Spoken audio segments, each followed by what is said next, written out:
नमस्कार। आज का जो हमारा टॉपिक है बुद्धि है, इंटेलिजेंस और उसके प्रकार। जहाँ तक बुद्धि का प्रश्न है, मनोवैज्ञानिकों ने बुद्धि की परिभाषाओं को 3 श्रेणियों में रखा है। बुद्धि एडजस्टमेंट की योग्यता है, समायोजन की योग्यता का नाम बुद्धि है। लर्निंग ऑफ एबिलिटी, सीखने की अक्षमता को बुद्धि कहते हैं। और अमूर्त चिंतन की योग्यता, एब्स्ट्रैक्ट थिंकिंग का नाम जो है वो बुद्धि है। अमूर्त चिंतन, मूर्त होती है ठोस वस्तुएं जिनको हम छू सकते हैं। अमूर्त ये भाव में चला जाता है, जिन चीज़ों को हम देख नहीं सकते, छू नहीं सकते, उन चीज़ों को अमूर्त बोलते हैं। तो अमूर्त चिंतन की योग्यता, सीखने की योग्यता और एडजस्टमेंट की योग्यता, समायोजन की योग्यता, इसको बुद्धि कहा गया। अब कुछ जो प्रसिद्ध मनोवैज्ञानिक हैं उनकी परिभाषाओं का हम अवलोकन करते हैं ताकि विषय और अधिक स्पष्ट हो जाए। टर्मन के अनुसार अमूर्त वस्तुओं के संबंध में विचार करने की योग्यता बुद्धि है। ये बिल्कुल ध्यान रखें आप, कई बार पूछ लिया जाता है कि ये परिभाषा किसकी है। अमूर्त वस्तुओं के संबंध में विचार करने की योग्यता बुद्धि है टर्मन के अनुसार। बर्ट के मतानुसार बुद्धि जन्मजात व्यापक मानसिक योग्यता है। बर्ट कितनी महत्वपूर्ण नहीं रहती। गाल्टन, बुद्धि विभेद और चयन करने की शक्ति है। स्टर्न, जो प्रमुख परिभाषाएं हैं उनमें टर्मन और स्टर्न ने क्या कहा, नई परिस्थितियों के साथ समायोजन करने की योग्यता है। एडजस्टमेंट की योग्यता है नवीन परिस्थितियों के साथ समायोजन करना। बीने के अनुसार बुद्धि तर्क, निर्णय, आत्म आलोचन की योग्यता और अक्षमता है। बीने की महत्वपूर्ण परिभाषा है। और थॉर्नडाइक ने उत्तम क्रिया करने और नई परिस्थितियों के साथ समायोजन करने की योग्यता को बुद्धि कहा है। थॉमसन मानते हैं बुद्धि वंश परंपरागत प्राप्त विभिन्न गुणों का योग है। तो ये प्रमुख परिभाषाएं थी। इनमें जो महत्वपूर्ण है वो टर्मन, स्टर्न, बीने और थॉर्नडाइक। आप इन परिभाषाओं को अच्छे से याद रखेगा। आगे बुद्धि के सिद्धांतों की बात की गई। कई जो मनोवैज्ञानिक थे उन्होंने बुद्धि को एक तत्व माना। बहुत सारे जो मनोवैज्ञानिक हैं उन्होंने द्वितत्व माना। तो इनको ध्यानपूर्वक आप देखिएगा। एचटेट में प्राय से प्रश्न रहता है कि एक कारक सिद्धांत के प्रतिपादक कौन है, और अंदर से भी कई बार प्रश्न रहते हैं।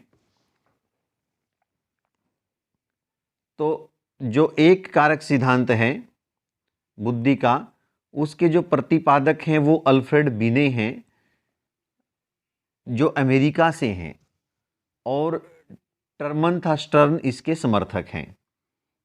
जो फाउंडर हैं वो अल्फ्रेड बिने हैं। टर्मन और स्टर्न एक कारक सिद्धांत के समर्थक हैं। उन्होंने बुद्धि को एक अखंड और अविभाज्य इकाई माना।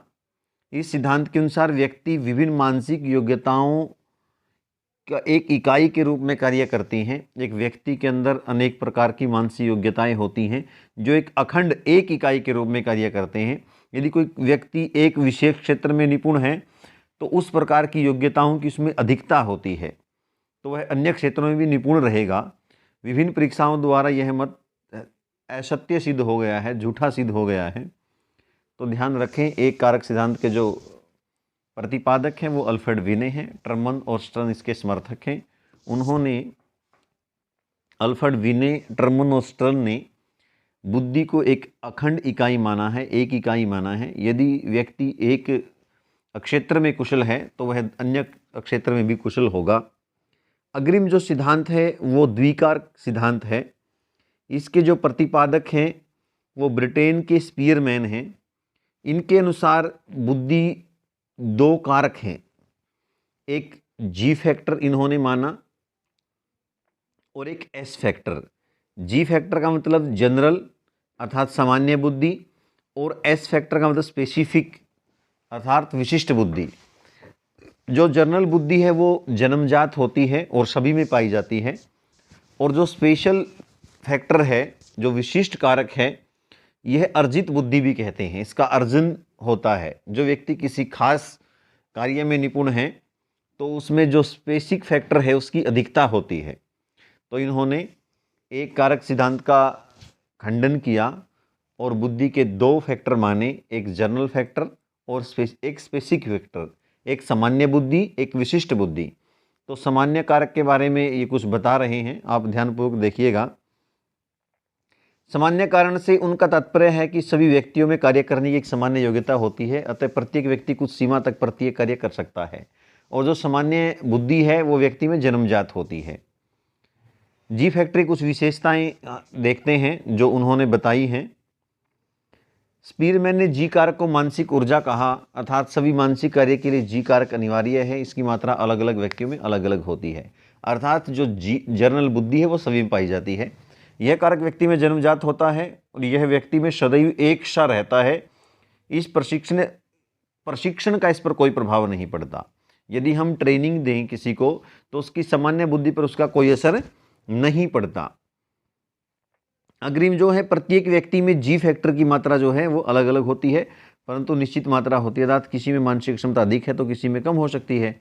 यह जिस व्यक्ति में जितना अधिक होगा उतना ही वह अधिक सफल होगा और इसका स्थानांतरण हो सकता है। ये ट्रांसफरेबल है जी फैक्टर, अर्थात जो माता जो है पिता से पुत्र पर जा सकता है। विशिष्ट कारक जो होता है, जो स्पेसिफिक फैक्टर होता है, यह जन्मजात नहीं होता, यह अर्जित किया जाता है। मैंने ये बात पहले ही बताई आपको। और एस फैक्टर जिसमें ज़्यादा होगा वो उस स्पेसिफिक काम में वह कुशल होगा। यह कारक अनेक और एक दूसरे से स्वतंत्र होते हैं। यदि किसी एक व्यक्ति को गाना आता है तो इसके साथ साथ चित्रकारी भी आ सकती है। दोनों का एस फैक्टर कम या ज़्यादा हो सकता है, अर्थात एस फैक्टर परिवर्तनशील है और विभिन्न एस कारकों का संबंध विभिन्न कुशल कार्यों से हो सकता है। अब जो तृतीय सिद्धांत है वो है बुद्धि का त्रिकारक सिद्धांत। स्पीरमैन ने अपने ही कारक सिद्धांत में संशोधन करके एक कारक और जोड़ करके और अपने ही द्विकारक सिद्धांत को त्रिकारक सिद्धांत बना दिया। अब इसने जो है उन्होंने सामान्य योग्यता और विशिष्ट योग्यता के मध्य स्थान जो रखती है एक तीसरा जो कारक है उसको जोड़ दिया और इसको जोड़ करके समूह कारक सिद्धांत बना दिया कि जो बुद्धि है वो विभिन्न विशिष्ट कारकों, सामान्य कारकों के मिश्रण से एक अपना समूह बनाता है। और इसलिए थॉर्नडाइक ने सिद्धांत की आलोचना की और बहुकारक सिद्धांत बनाया। पहले इन्होंने जर्नल फैक्टर और स्पेसिफिक फैक्टर ये दो जो है तत्व माने थे, दो कारक माने थे बुद्धि के, लेकिन इन्होंने एक तीसरा जो जर्नल और स्पेसिफिक फैक्टर के बीच का फैक्टर है, एक तीसरा फैक्टर और मान करके बुद्धि का त्रिकारक सिद्धांत दिया। लेकिन इस सिद्धांत की जो है आलोचना थॉर्नडाइक ने की और उन्होंने बुद्धि का जो है बहुकारक सिद्धांत दिया। अग्रिम जो सिद्धांत है ये बहुत महत्वपूर्ण है, थर्स्टन का समूह कारक सिद्धांत। थर्स्टन का समूह कारक सिद्धांत बहुत बार पूछ लिया जाता है कि थर्स्टन के समूह कारक सिद्धांत के अनुसार बुद्धि के कितने कारक माने गए हैं, तो या बुद्धि कितने प्रकार की मानी गई है। तो आप ध्यान से देखिएगा। इस सिद्धांत के जो प्रतिपादक हैं थर्स्टन हैं, इनके अनुसार बुद्धि का न तो सामान्य कारक है, न ही विशिष्ट कारकों का प्रदर्शन है, बल्कि कुछ मौलिक कारक हैं जो समूह में कार्य करते हैं। इन्होंने न जर्नल फैक्टर को माना, इन्होंने ना तो सामान्य बुद्धि को माना, जर्नल फैक्टर को इन्होंने नकार दिया, स्पेसिफिक फैक्टर को इन्होंने नकार दिया। इन दोनों फैक्टरों को नकार करके इन्होंने 7 ऐसी योग्यताएं, ऐसी शक्तियां मानी जो मिलकर के जो है कार्यों का संपादन करती हैं।